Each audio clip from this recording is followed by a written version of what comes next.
Okay, now we've got about half a bowl of water here. We've got about half a bowl here so that the disinfectant is nice and strong. Now I'm going to grab my toothbrush, not my toothbrush that I use, but the toothbrush that I keep for cleaning. And the first thing we want to do is get some disinfectant on the brush, and we are going to go around all of the hardware in the sink. Okay?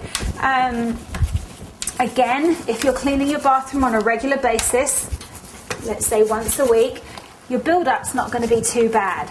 But you want to go around any of the joining areas, like right there where the tap moves. That's where you're going to have a little bit of build-up. So again, on this side, don't worry about all of the watermarks on here. We'll do that later. We just want to focus on getting in the cracks where our cloth can't really get into.